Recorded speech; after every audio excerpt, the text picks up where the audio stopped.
Hey everyone, it's Arminder here, and today I'm going to give you my first impression on two single cask rums, two single casks from Renaissance Distillery out of Taiwan. I mentioned them briefly in my latest new releases video. They are being imported in by Raising Glasses, an independent bottler here in the US, and these samples were sent to me by Ryan from Superlative Spirits. It's a new distributor here in California. He's going to be distributing the Raising Glasses stuff from Roaming Road, and probably a bunch of other stuff. And he was very kind enough to offer to send over some samples. I really do appreciate that. Quick little side note, Superlative Spirits, anytime, and he's probably not going to be happy with me saying this, but anytime I see the word superlative written, my brain, for whatever reason, reads that as super laxative. It's just a thing my brain does. Anytime I see the word superlative, that's just where I want to go. And so when I first read that he was starting a distribution company called Super Laxative Spirits, I was like, that's a very interesting choice for a split second. And then, then I was able to properly read it as superlative. Yeah. Anyways, so these samples here from Renaissance, I covered a lot of detail in my new releases video, but Renaissance is a relatively newish distillery. They've been around technically, officially since 2017, but this husband and wife team were making rum prior to that, kind of unofficially, but they kind of codified things in 2017. And they kind of, I think over the few years after that, kind of caught on. I think one, just the fact that it was Taiwanese rum, which is not a thing that we tend to get a lot of globally. And then the fact that their labels of the stuff that they did put out had so much specific detail about fermentation, distillation, and aging. So immediately kind of the rum nerd, rum geek circle kind of immediately became enamored with the concept of Renaissance. And, not a whole lot of their rums have left Taiwan. There was one or two single cask releases that were made available in the UK through the Whiskey Exchange's rum show. I want to say 2 years now. I went and I know I tried a sample of it, but it was, the end of a 2-day rum festival. And I had had a lot to drink. So frankly, I don't quite remember much about that rum, which is okay because now we've got these two samples here. So very excited. They are pricey, $250-ish, $250, $265 or so for these single cask releases. They are only aged a handful of years, 5 or 6 years. And so for many people that might seem like, well, that's, not a lot of aging for a very high price point. And sure, fair, I guess, if that's the only metric which you look to value rum. I'm not saying that's good or bad, but they are pretty high in ABV. They're cask strength, which is always nice. And what I'm going to do right now is try them. And I'm going to, for myself, to kind of see, one, do I like them?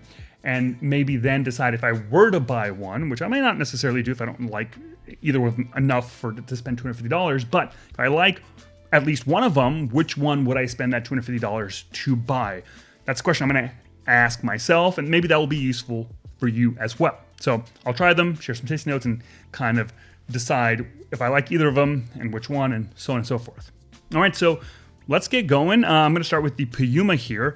Some high-level stats here. This is a pot still rum made from molasses, Taiwanese molasses. It's been aged 6 years. It's bottled at 67.1% ABV.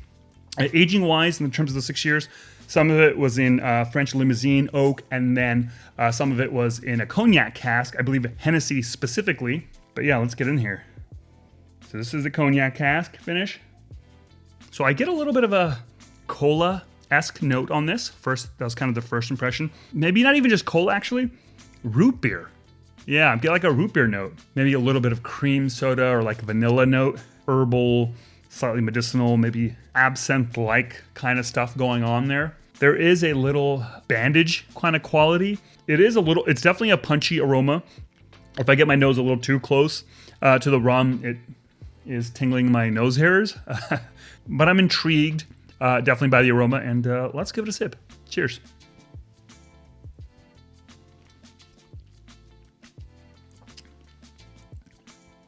Wow.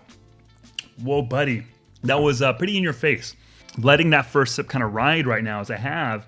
The finish to me is some of that root beer. A little bit of the acidic funkiness that I do get in Jamaican rums. There's some of that element here as well. That being said, I'm not necessarily getting like tropical fruit like bananas and pineapples. No. But the other aspects of funk, I guess. So there is a mintiness here, mint toothpaste, actual spectrum of like toothpaste to root beer, which I feel like is on a bit of a spectrum. Like those are complementary flavors, I guess, right? I think you can get from one to the other in a weird way. Tea leaf kind of note here. A slight hint of like barbecue sauce even. That smoky sweet quality, but also that root beer to toothpaste quality. Yeah, that's fun. I don't have a whole lot left in the sample, so I'm gonna pause it here and move on to the other one because I want to then go back. All right, this other one is the Clouded Leopard. This is essentially a 5-year-old pot still molasses-based rum. Here it was aged initially in New American white oak and then in a Bourdeaux wine cask, bottled at 66.5% ABV. So the aroma, I'm getting a little bit of a fennel kind of quality, some sort of really cool spice or herb quality, earthy, slightly citrus aroma. This aroma maybe isn't as quite as welcoming or alluring as the other one was, but it's a little bit more, maybe not as intense. That had a little more boldness and intensity. I don't know, is it green tea? Some sort of like a raw leaf, maybe? Interesting. Anyways, let's give it a taste. Cheers.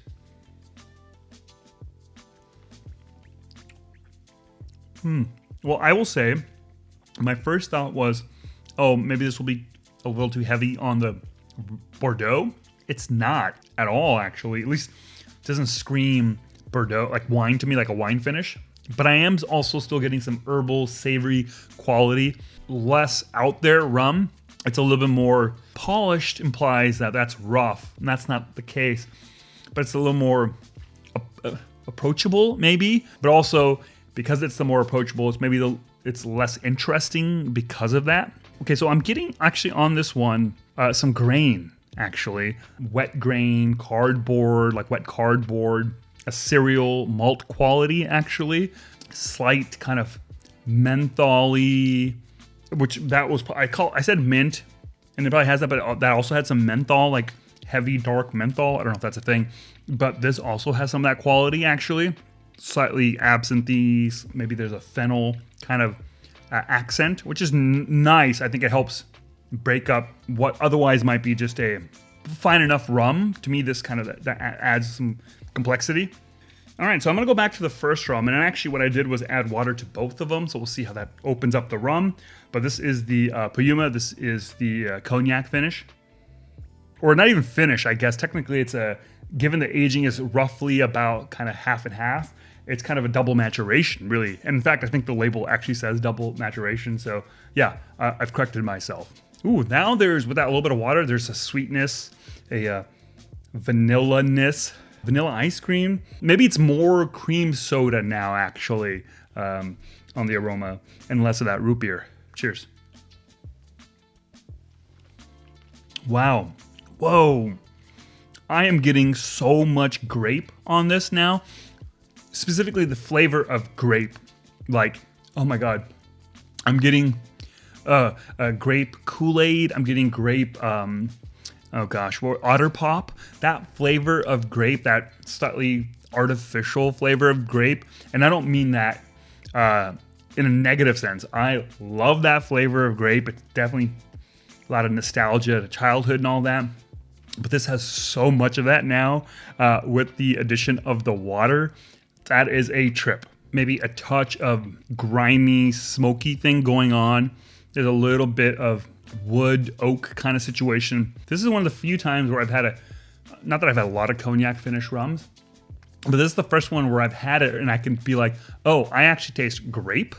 It's not a thing I necessarily get in other cognacs, cognac finish rums, or double maturated cognac, blah, blah, blah, whatever. That is really fun and delightful with some water.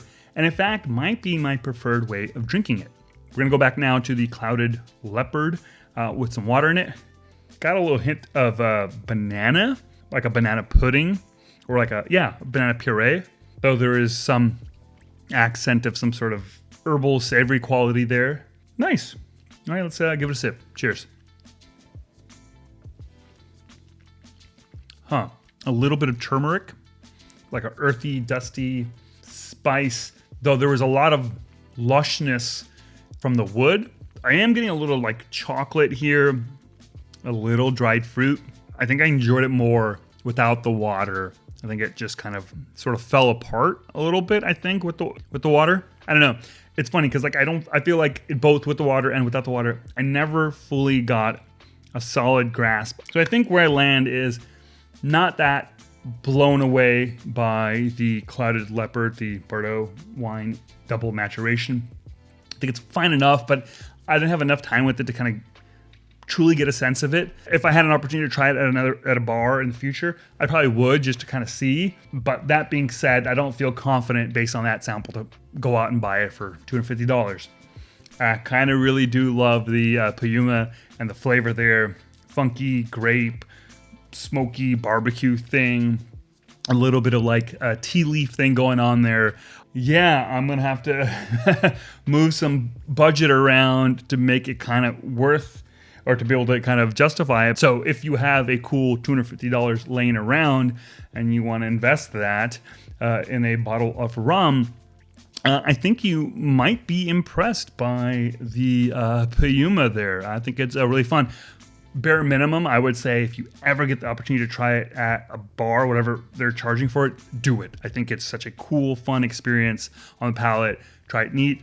Definitely try it with some water. And there you go. That's my initial first impressions on the rums from Renaissance, imported in by Raising Glasses, and in California distributed by Superlative Spirits. Not super laxative, Superlative Spirits. Again, thank you, Ryan, for sending over these samples. And if you want to further support this channel, then check out my Patreon page. I have exclusive content there that I think you might like. And if you sign up for one of the paid tiers, you get access to the Rum Revival Discord server, which is a really fun community of folks that love to talk about rum, what they're drinking right now, both in terms of like neat pours as well as cocktails. People ask questions if other folks have tried a rum. We share links to like sales and like brand new releases. So come and join us and hang out with us. And there you go. Thank you so much for watching. Catch you all next time. Cheers.